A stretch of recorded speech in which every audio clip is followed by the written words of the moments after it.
Good afternoon and welcome.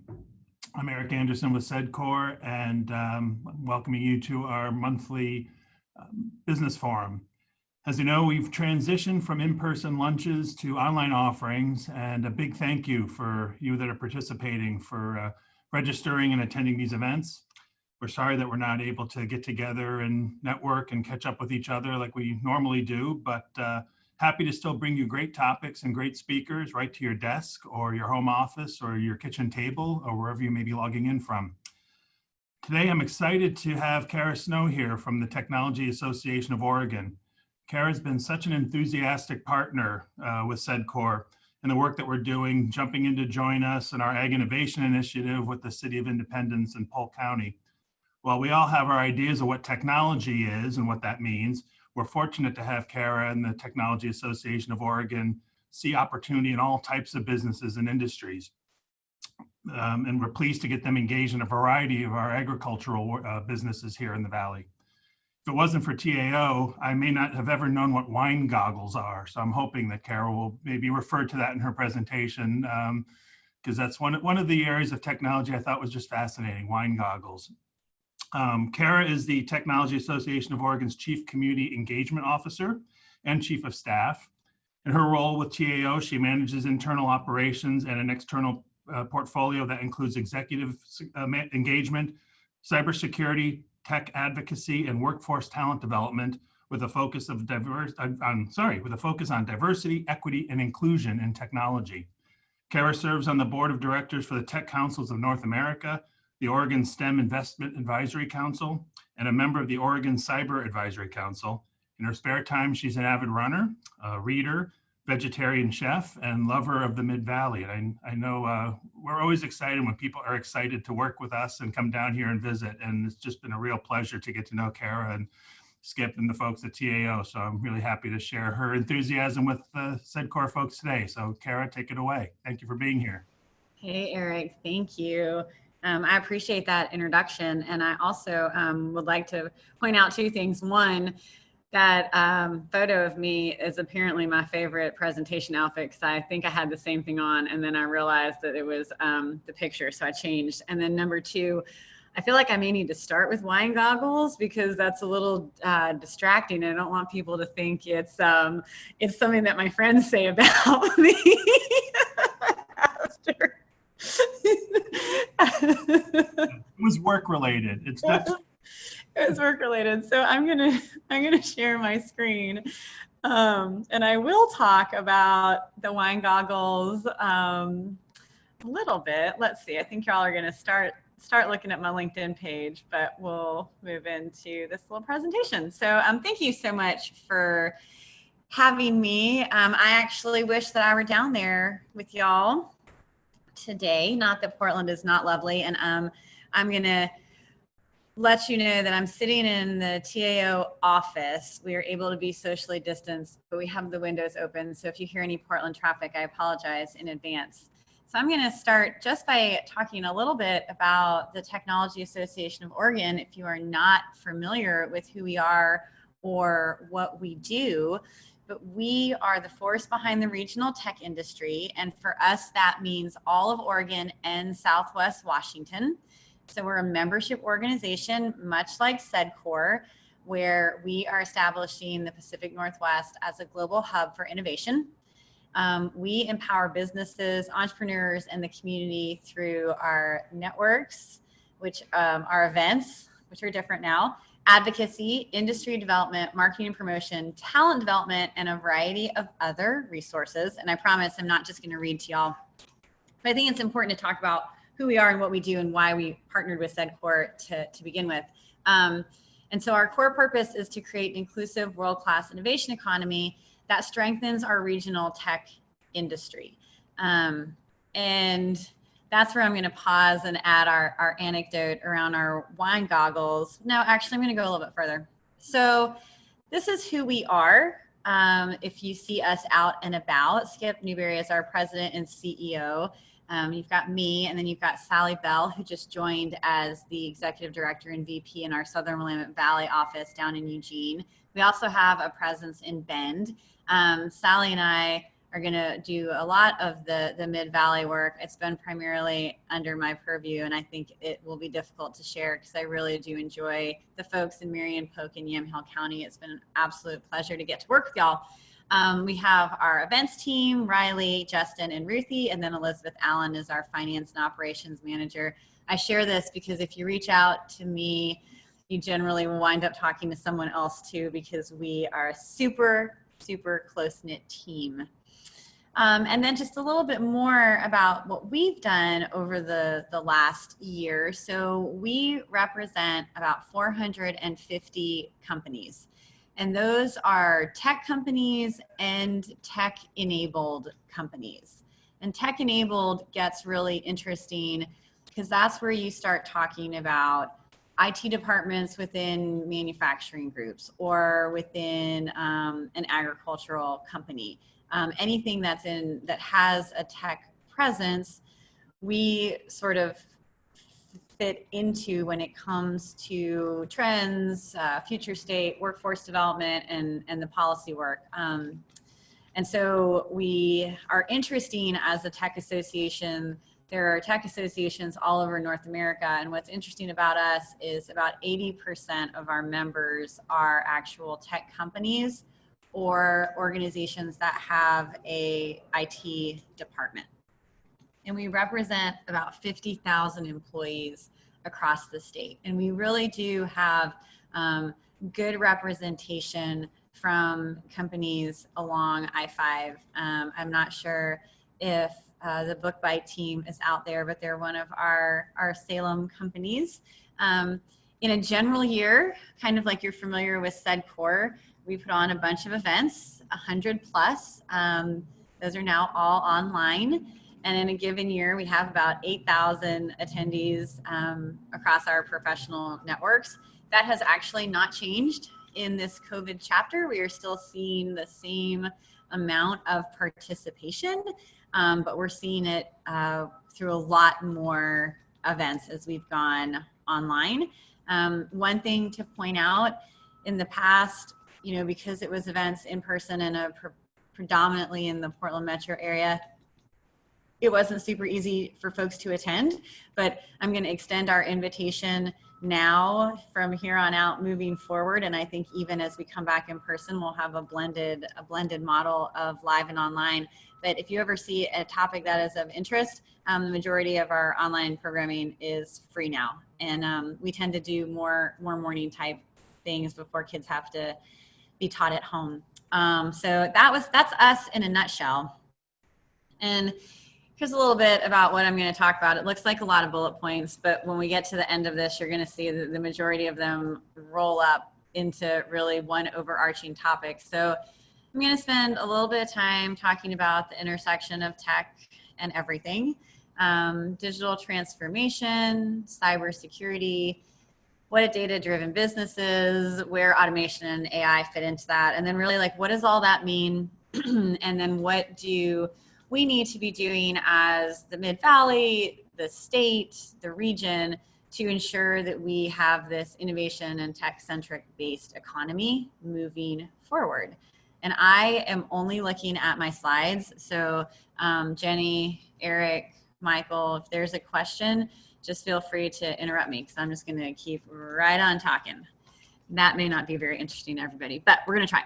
So one of the things that we provide on an annual basis is a snapshot of the Oregon tech landscape. You can find it on our website. It is with a company here called eImpact, and this is sort of where we stand right now. There are about 80,000 tech jobs. You can see the sector output, and it's really only 4.1% of Oregon jobs today is what would be in tech. But what's interesting about that is 50% of a pure tech job, so somebody working in an IT role, are at non-tech companies. And so when I was talking earlier about 80% of our members being tech or tech-enabled, that's actually a really interesting statistic because you think of the tech that happens at a hospital. We work with technologists from school systems. There is a lot of tech at non-tech companies, and that's really what I think I'm going to spend the majority of the time talking about, particularly in the context of what's going on today. Like literally, like Eric said it, we are sitting in I'm in my office, but we're sitting in our homes.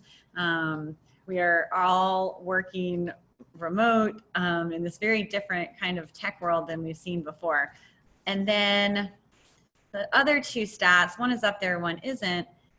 For every one tech job, you get 1.35 new jobs in other sectors. And so that's really interesting because it does generate additional, it adds additionally to our economy.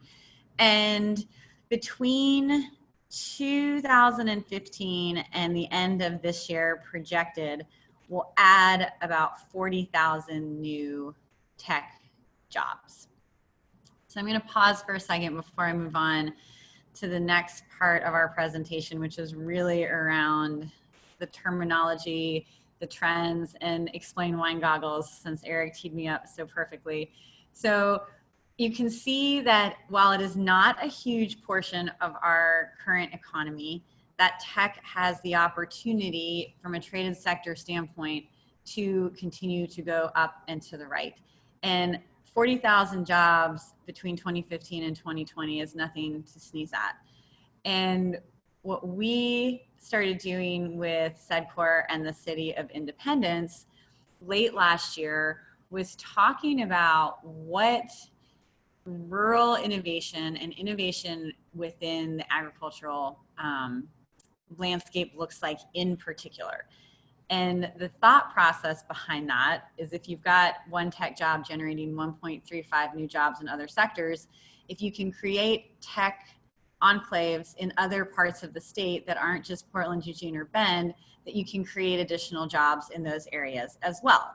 And so we started with Sean Irvine and Alex and said, okay, if we were to create an ag innovation hub in the Mid-Valley, what kind of opportunities could we create? And we spent some time last year, and some folks may be on the phone that participated with us, but Alex and I went out and chatted with different producers at different farms. We went out to Rick Rial Dairy, and we went to Rydell Farms, and we went out to Van Duzer Vineyards. And we kept hearing that there was great opportunity in our very diverse agricultural footprint to create innovation that would then potentially create software or hardware that could create jobs. And so we did something called a design sprint, which in the days of old would have been referred to as a hackathon. And we asked the community to solve tech challenges that had been proposed by the producers in the Mid-Valley. And one of the interesting challenges that was proposed by Bruce Sonnen out at Van Duzer Vineyards was the fact that most of the wineries in Oregon, I think there's like 750, only 1% of them produce enough wine to invest in sorting technology that can actually pull out varying shades of the grape that are at different ripeness that could then be used for higher yield or better wine. And so how could you create a small pair of glasses, like almost like Google glasses, that you could just have a couple of pair of at the winery and throw those on during the sorting process to see some color variation that the naked eye couldn't see, and then knowing what that variation looks like, pulling the grapes that wouldn't be good to produce higher quality wine. And we actually had two teams that took on designing these wine goggles. And what became really interesting about this design process was the opportunity from a market standpoint. So you think about the fact that it's all but 1% of Oregon wineries. Well, then you look at Washington, and then you look at smaller batches in California. Then you look at the fact that wine's grown in every state. And then you start thinking about all the wine that's grown everywhere around the world. And all of a sudden, this pair of glasses, these two pairs of glasses that we're trying to create for a winery in Oregon become a potential enterprise business, and think about the jobs that can be associated with that. And so that's the partnership that we have been working on with the City of Independence and SEDCOR to look at those kinds of challenges that really producers know super intimately, that somebody like me that grew up in a high-tech career would never understand, but using the tech skill sets to create businesses and jobs. And so wine goggles sound amazing and fun, and they are, and I'm sure we've all had on a pair at some point, but this was really about creating more economic opportunity for the residents of our state. So I think that's a really cool story about our partnership. And I can't really see anybody or know if Eric is approving, but I think that's what he was hoping I would share. And we are in partnership to continue having these conversations and figuring out how to bring tech into different parts of our state with industries that are already leading in terms of our economy. So that's some of the work that we've been doing together. I will now transition just a little bit, and I've got notes that I will likely go on and off of, so stick with me. I think that story about the wine goggles really kind of highlights this concept that we have been talking about at TAO of the intersection of tech and everything.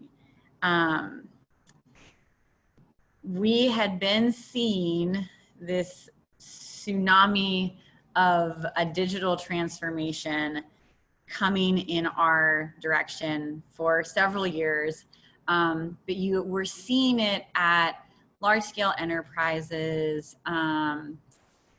Software companies were building products to address how the world was going to digitally transform. And so we started thinking about tech and agriculture, and tech and manufacturing, and tech and the supply chain. Because the innovation that was happening in those industries was contributing to this tech driver, but it was also being driven by tech. And so that's where we started having these conversations around, well, what is tech touching and what is it not touching?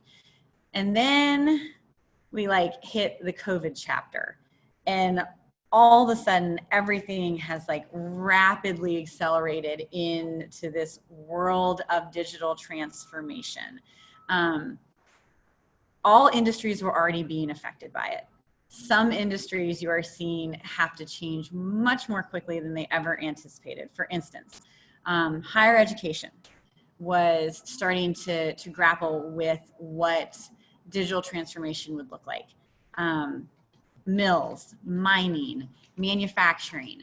I think we had seen manufacturing with automation in factories, but now you're talking about having to have fewer people and potentially produce more. So those were parts of industry sectors that had started talking about it, but hadn't really seen any rapid acceleration. And then you'd had some moves forward with healthcare, transportation, public sector, utilities, energy. You were starting to see smart metering if you have a Nest. So that had started to come in our direction. And then you had some types of industry like banking with fintech, high tech, obviously, telecom. They had started going even more. And in some respects, I don't really love this one in particular. I would say retail, maybe from a call center perspective, had started going more into a digital transformation. But I think that we've seen that retail was not perhaps as transformed as we thought. So then you fast forward into where we are today, and everybody has been thrust into having to have a digital transformation. Education, healthcare, retail, hospitality, manufacturing, ag, supply chain. It's happening in all the traded sector organizations. And some have had to adapt really quickly, and some have a little bit more time. Like, I would argue that just because of distancing in general from a physical standpoint, that manufacturing, agriculture, and supply chain are lagging a little bit behind, but I think that's providing them a greater opportunity to truly understand what a digital transformation looks like for them. So then I'm saying all these words, and I realized that, like, maybe not everybody knows what this is. So I went to my favorite source of information, Wikipedia, and I've got what digital transformation means. So it's the use of new, fast, and frequently changing digital tech to solve problems. And it's about transforming processes that were non-digital or manual to digital. And again, like, we have seen it, and I will give you a personal example before I share a work one. I hurt my back right at the beginning of this, and I needed to have some physical therapy, but I could not go to see a physical therapist. And I did all of my appointments online. And since he could not show me, my physical therapist could not show me what to do prior to our meetings, I would watch a video, and then I would practice the exercises for him over the internet. And if you had told me that I could have basically cured myself with YouTube, I would have laughed, but that is what happened. So an example is, a real example other than my back, is you bring AI into your service organization. So say you are selling widgets, and when people go to your website to look at your widget, the chat box that I know we've all seen pops up and says, "Hey, can I help you today?" That is artificial intelligence. There is not a person there behind the scenes.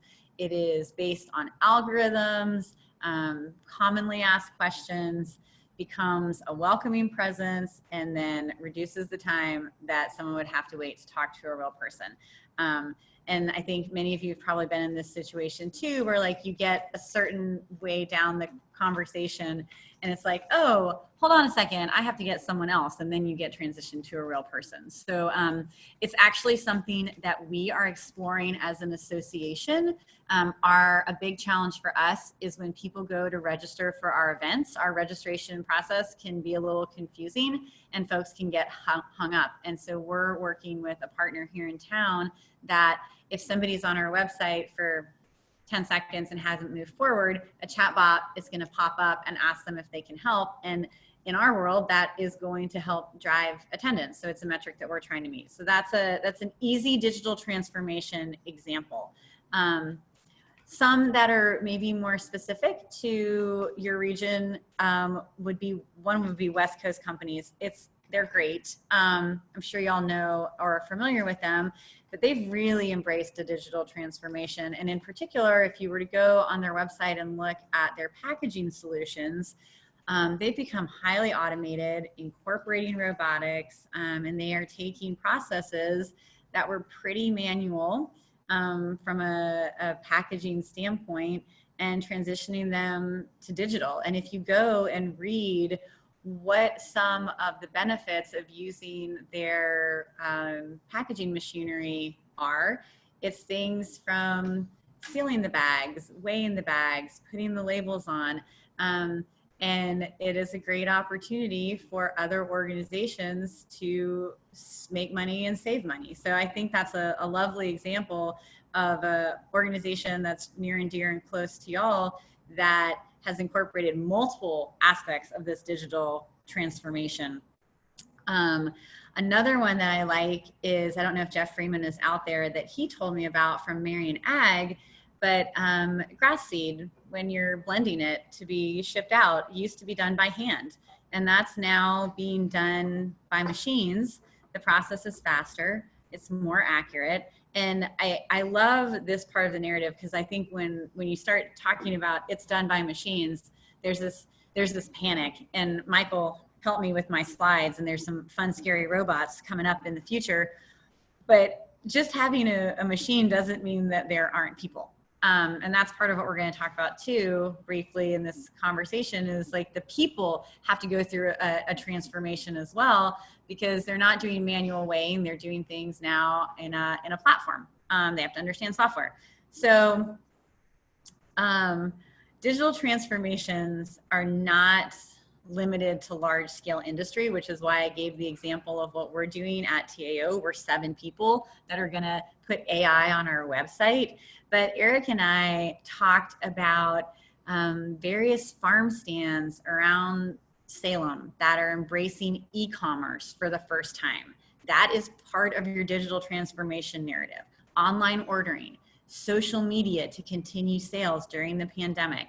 I loved the Wooden Shoe Tulip Farm this season leverage social media, creative e-commerce, and strategic partnerships to sell tulips. I mean, I thought it was amazing that I could order tulips for folks in nursing care facilities and first responders. And I mean, that made national news. So that was a digital transformation forced by this current situation that I would argue you shouldn't back away from. I mean, if there's an opportunity when we can be in person to still have tulips during tulip season sent to somebody that's in hospice or that's immunocompromised, like, we should be using the technology at our fingertips to do that. And the hope from a business standpoint is that that allows Wooden Shoe to sell more. So it doesn't just have to be big, large enterprise and robots.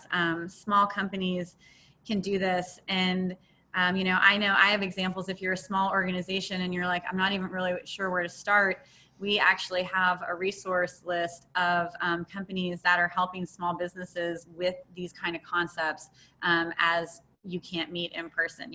If you have a workforce that fills in a timesheet and you can't have them filling in timesheets, there is a app that's super quick and easy, integrates with your QuickBooks, and the company that does it has been providing it for free as organizations are trying to become digitally transformed. So there are lots of interesting tools out there. I personally feel like if we're talking about like a bunch of terminology that I'm throwing around, that we should define it. And the reason that I want to spend any time doing that is it all falls under this same umbrella of digital transformation. And it all leads to sort of the same things that we need to have in our community to have these digitally transformed businesses. So AI, or artificial intelligence, really simple definition. It's using computers to do things that traditionally require human intelligence. That means you create algorithms that classify, analyze, and draw predictions from the data. And then it involves acting on that data, learning from the data, and improving it over time.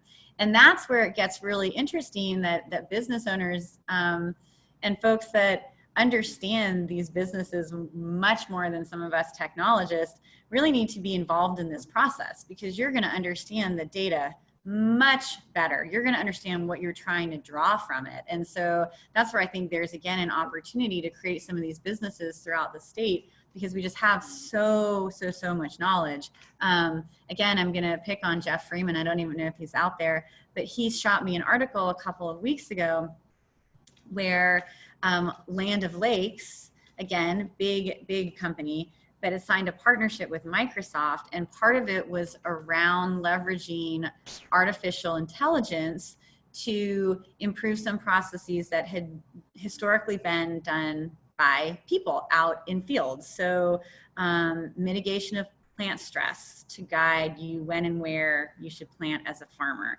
Maximum yield potential for planting different varietals and what the nutrient components need to look like.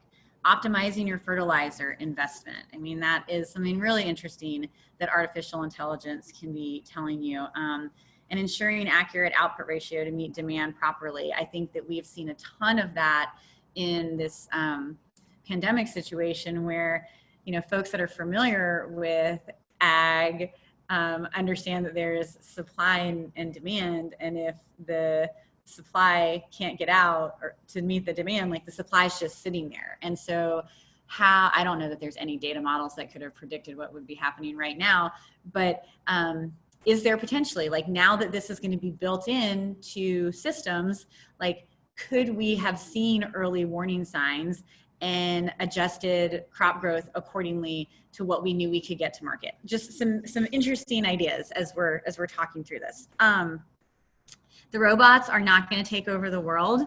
There are things that robots cannot do, and I think the best statement that I've ever read is being able to give trust is something that is unable to be automated or written into code.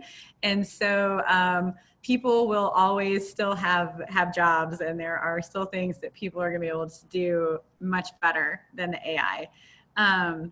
Same thing kind of with automation, like can be super scary. Automation is defined as the technique of making an apparatus, a process, or a system operate automatically. So I think that like maybe you're picking up on this theme: digital transformation, artificial intelligence, automation, all just taking processes and removing a little bit of the human element. I also like to add in the Internet of Things because we talk about it a lot. Very much part of a digital transformation. It's just the interconnection via the internet of your computing devices that are embedded in everyday objects that enable them to send and receive data. How this is going to affect industry is got some pretty massive potential. Since we've already talked about wine, let's go ahead and also talk about beer. So Anheuser-Busch has a really interesting Internet of Things application that ties into automation and also into artificial intelligence. But they have coded some of their beer cans. And the reason that they have done that is so that they can gather the information for the sales team of what is selling out, where, when, and how quickly. And then that can just go straight into their systems from a supply chain standpoint. And those beers can be shipped right back out without having any kind of human interaction for that process. And they've allowed their sales teams to then focus on new products and markets because their existing business is being interconnected on the internet, which I think is kind of cool. Some people are like, that sounds a little scary. It's like kind of Big Brother, but they're able to actually invest more money into product innovation. And when I say that, I mean like beer innovation, because their sales and revenue streams have leveled themselves out a little bit. So that's the Internet of Things. And all of this is to get you to data-driven business. And I'm not sure if most of y'all are familiar with this term. It's had a big surge in the last couple of years. I think most people probably assume they do this, but it's literally just utilizing data to inform or enhance your decision-making processes and potentially even your revenue model. It has gained a ton of traction.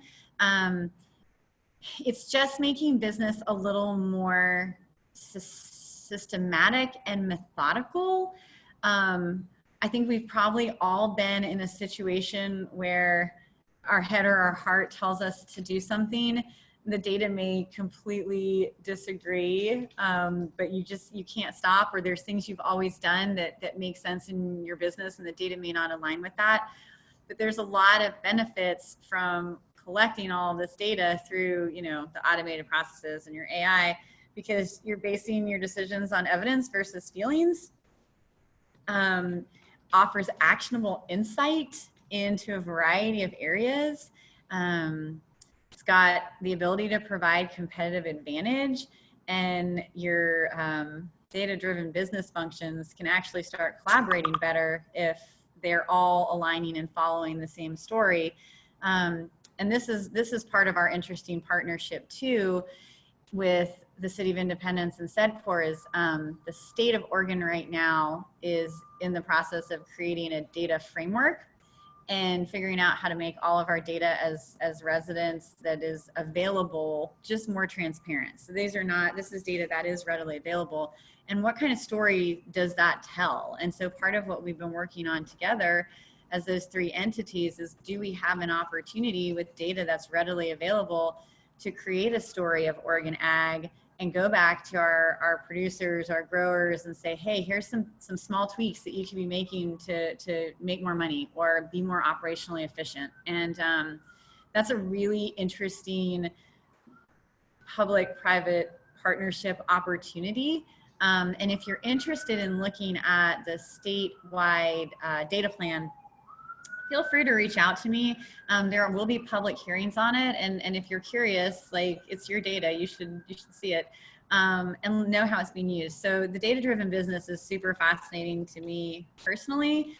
And with all your AI and your automation and your Internet of Things, you're collecting just like a massive amount of information, and being able to derive stories and data and actionable points from that can be really challenging. And so the last thing that I'm going to end with, just from kind of this crash course into the trends of what traded sector business is facing, is really this cybersecurity. And that number 40% is a stat from the FBI of how many cyber attacks have increased since work from home happened. You're just not on as secure of networks. It's just been a lot of hackers being home with some spare time too. And you all may be familiar with this, but Garmin had a hack that took down services to customers for close to a week. And what was scary about that is it was not nearly as bad of an attack as it could have been. And they really have the capability to bring everything back online. So your data is super valuable. And in particular, if you have gone through a digital transformation and you are running your business with more tech, there is just more data to protect. And that, I think, is a place where we can help as well, because we have tons of resources if it is something that you are curious about learning. Okay, so I'm looking at my watch, it's 12:40. I'm gonna kind of wrap this up and open it up for questions. So I feel like I threw a lot at you, but these are all things that not just traded sector, but every sector is dealing with. You have some great resources and teams available to you that are already working on what the future could look like. I mean, that green biodome thing is amazing. But what do we really need to do to create and continue to support this digital ecosystem? And I kind of come up with three things that are very broad, that have a lot of different components to be successful. But I think the number one thing that we have to talk about, particularly when you look at places outside the I-5 corridor and across the state, is the infrastructure. None of this is going to happen if you don't have some kind of access to the internet. And so that is key and critical. And it's a conversation that we have a lot with SEDCOR and the City of Independence, and how we can make that happen for more of our residents. You know, if it's not broadband, there are creative solutions, including edge computing and fixed wireless. I think the City of Independence is a shining star about what they were able to do for their infrastructure. That's someplace that we can help. We have a lot of those conversations. Actually, Eric mentioned that I serve on the board for the Technology Councils of North America, and we were able to get support to do expanded broadband in all 50 states through that network. And so we are passionate about that. I personally am really passionate about that. I think that we will not have the equity that we need in this country if we cannot figure out how to get more folks access to the internet. The second part of it is going to be workforce and talent development. I don't know if you had any of these thoughts while I was talking about AI and chatbots, but who the heck is going to manage that and run it? I think that rural America is at a really interesting inflection point right now. People are seeing that the cities and the density is really scary and challenging during a global health crisis, and you can work from anywhere. So if we have to get students learning these skills across the board from pre-K all the way to reskilling, and that's everything from understanding hardware to software, what the user experience is, data analysis and engineering, data modeling. We do a lot of work in the tech education advocacy space, getting computer science in all schools and really growing what I call good digital citizens. If you're a parent, you may view that as how your kid acts on Snapchat, but I think a good digital citizen is someone that can live and work in the digital world. And so how do we provide enough education to do that? And then for both of those, I think what's important and where we play a role is just in the policy world. So I think that some tech forward policies would be good for the infrastructure of our state, but for education, as well as planning out the future workforce, because this is the world we're going to see. I mean, we're talking about a cohort of students who are learning online. And while I hope that does not last for much longer, it is the reality. And it has potentially proven out that somebody could live a year away from their kid's school and still have them keeping up to grade level in a way that I don't think we've seen before. We have to have some policy initiatives that support that, not just in Oregon, but I think around the country. And I'm going to be super nerdy and say this: we do not have many legislators that have a tech background. So I think it's sometimes challenging to know that you're bringing forward some policy that's going to help organizations work like this in the future. So those are my things. I hope you learned a little bit about a digital transformation, how it could be a part of your company and organization, and then just sort of my thoughts on what we need for the future. And that's all I got. That's my dog. He's real cute. He's real bad. And I will pause. I think that was like just the right amount of time, Eric. Perfect, Cara. Thank you. Just had a quick comment before we open up to some questions. We do have a Q&A on Zoom. Hopefully everybody's getting the hang of Zoom these days. You mentioned the design sprint and the Ag Innovation Challenge, and one of the side benefits of that is, kind of interestingly with the COVID and the closures and all that at the last minute kind of switched to an online version instead of being in person. And as a result of that, it ended up being kind of paying off in a different way. It engaged people from Florida and Ohio and really broadened the work and the exposure that SEDCOR was getting.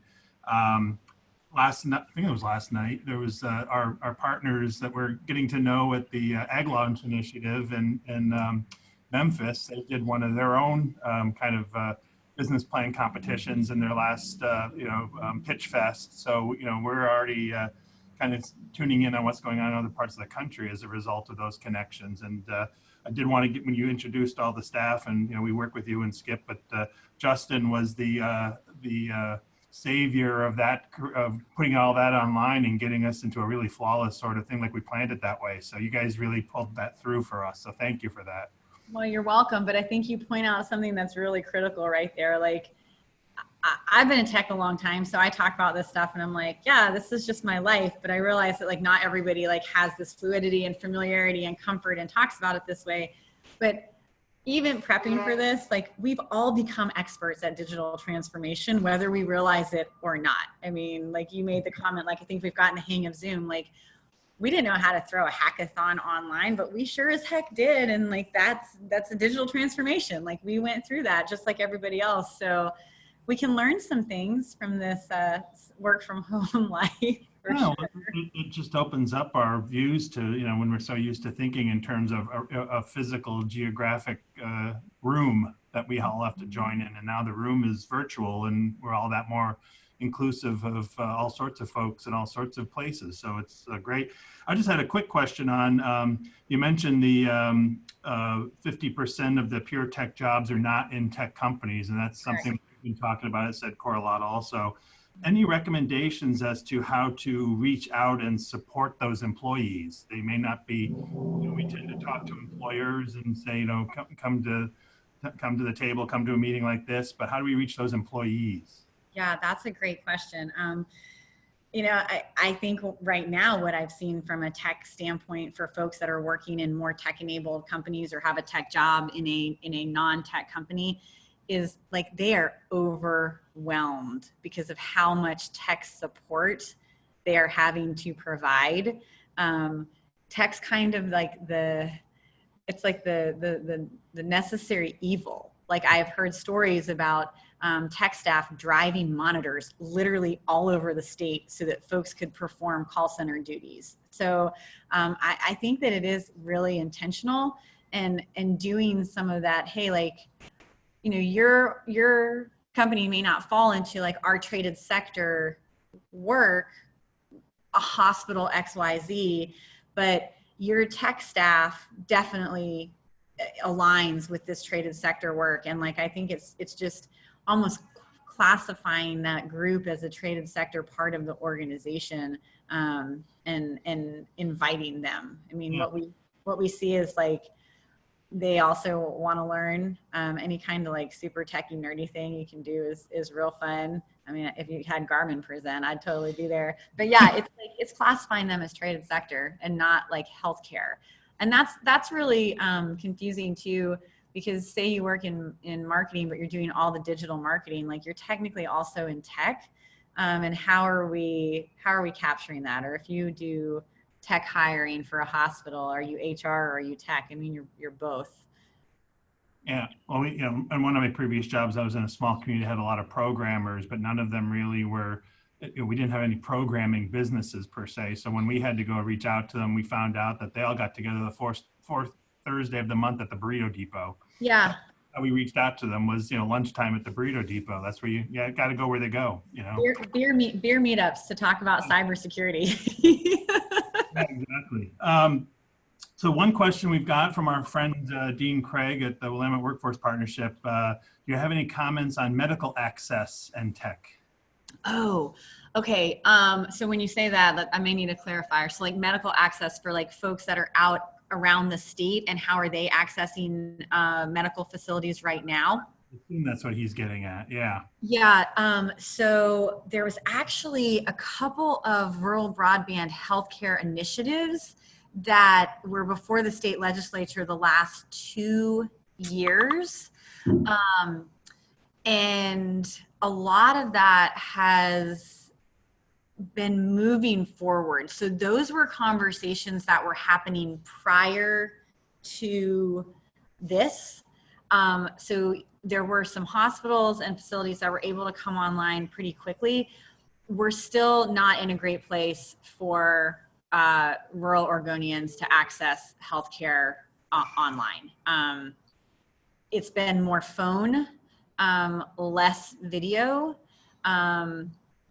There are some options, like I was talking about earlier, from like edge computing or some different wireless options. Like I know some of the hospitals in Bend are more concerned about like their failover. So like they only have one fiber line. So unless they come up with a creative solution to back up that internet accessibility, if something happens, they can't provide service. So it is that access to healthcare is happening in a limited capacity. I don't know that there's anything about it in any of the special sessions, but it is on the continued path of conversation at a statewide level already. And it's tied very, very, very closely with broadband internet access. I think I recall OHSU was spending a lot of time on rural healthcare and looking at broadband opportunities there as well. We have a company that's actually based here in Oregon called Ochin, and they provide healthcare solutions for folks around the country. And they are pushing really hard for our policy to actually align a little bit more to allow that type of healthcare to occur. Insurance has had to change pretty significantly to allow online health visits. And so that's all happened pretty rapidly in the last 90 days. And so I think that you'll continue to see that evolution at least over the course of the next year. And again, like, I don't know, like that's nothing that you're gonna back off from. Yeah. Thank you.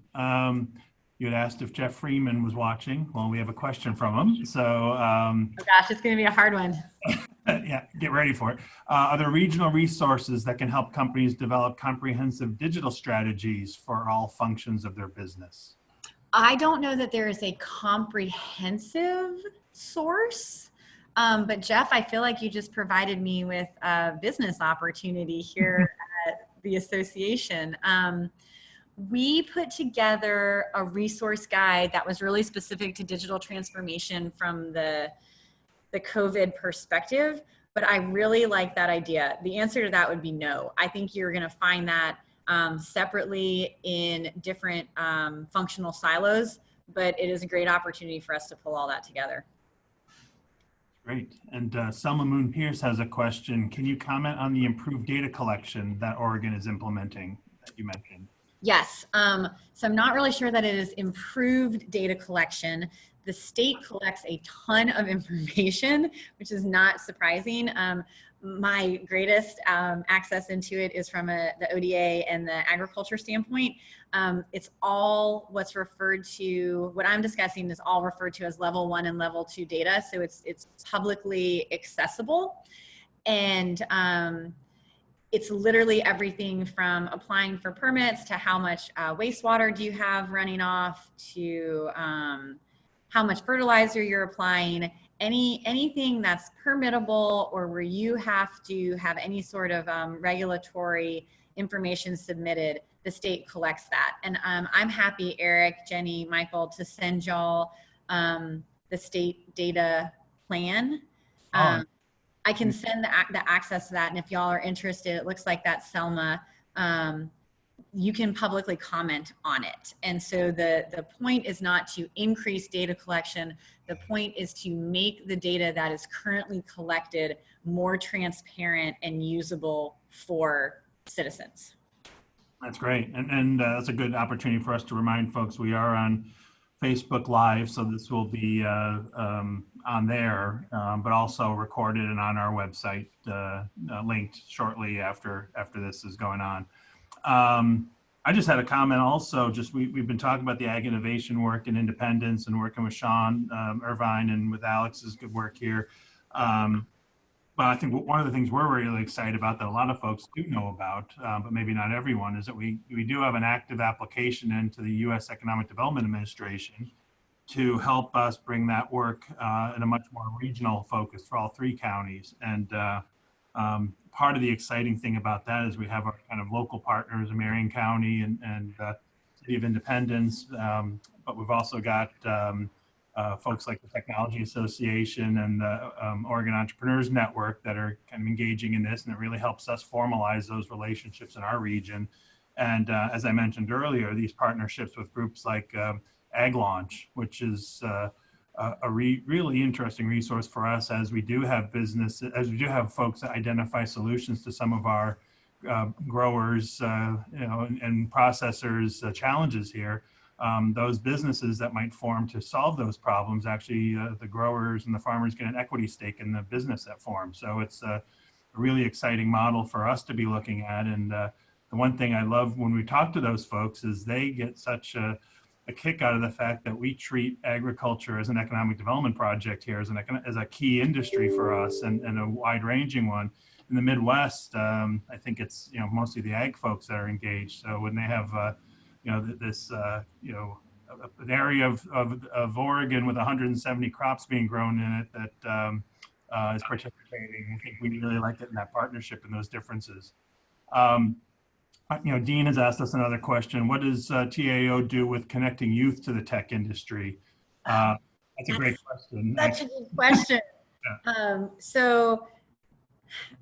Okay, I'll be really fast. So years ago, TAO was 2 organizations, the Software Association of America and Tech America. It was like the software part and the hardware part. They merged together and they created the TAO Foundation, the Tech Association of Oregon Foundation. And that was really focused on K through 12 STEM education. But that was like 10 years ago. Now there are a wide variety of K through 12 STEM education nonprofits. And so we support a bunch of them, but what we do a lot of, and it's not statewide, but in a county by county basis, we we provide internships for high school teachers so that high school teachers can go to tech companies, learn about the jobs, and then go back and share what kind of tech jobs you could have. We're actually looking to do that statewide through the STEAM hubs that are set up. So that is one way. We partner with a few different organizations like Chick Tech and iUrban Teen, and we'd be happy to do this with any other groups around the state that are looking for also emerging leaders, PDX. But for anyone that's looking for mentors, our tech community, those 50,000 folks, super robust, love to be able to share their job stories. And so we get a lot of those folks to volunteer. And then from a K through 12 standpoint, we partner with an organization called Tech Start, which is teaching high school teachers how to teach computer science. So that's like at scale. And then we've been doing actually a little bit of work with the Oregon Computer Science Teachers Alliance, because our hackathons, as Eric has mentioned, being online have now become an option for high school students to do. So we've done 2 this year, and the second one, we had a team of 17-year-olds from Eugene that built out a state data hub prototype. And so we're trying to figure out too, like how we can get our community more engaged with youth, but a lot of it is through partnerships with other organizations that are doing that. That's great. That's and I know we've got some really great relationships with our school districts here. You know, we're always trying to make that connection between current and future needs of our employers with you know, the teachers and the students that are in the system and how they can be better prepared. Well, and again, like I'm going to steal this. This is a page from what y'all do with some of your ag companies down in the Mid-Valley, but like there's no reason why we couldn't have a library of our tech companies doing tours of their facilities and talking about what they do and put that online. So that's a great question, Dean, and you may see that as part of our digital transformation strategy as we move into 2021. Well, that's great. Give me more stuff to do, Cara. Not busy. Well, once again, we're just at 1 o'clock, so I want to thank you very much for kind of sharing your story and sharing your enthusiasm for the region and what you do around technology with us here. I think one of the things that's just a real pleasure is that you really get the fact that technology is everywhere, and coming and talking to a dairy and identifying how to best meet their needs. It's not just about software. It's not just about technology employers. It's these really interesting ways to adapt to new technologies. So we're thankful for you and Skip and the TAO's engagement with what we're doing. So, and thank you for being here today. Well, thank you for having me. I hope I wasn't too overly verbose, but I really like this and it's exciting. And I'm really glad and thankful for our partnership. So thank you for, and for everybody that listened. I look forward to continuing the good work here, and thank you for folks that registered and listened. And as I mentioned before, this will be available on the Facebook feed for SEDCOR, as well as on our SEDCOR webpage at some point later in the day. Thank you. That's www.sedcor.com. Thanks for listening, and we look for, keep an eye on our social media for updates on future opportunities for webinars and great content like this. So thanks everybody for joining in today. We'll talk to you soon. Have a great day.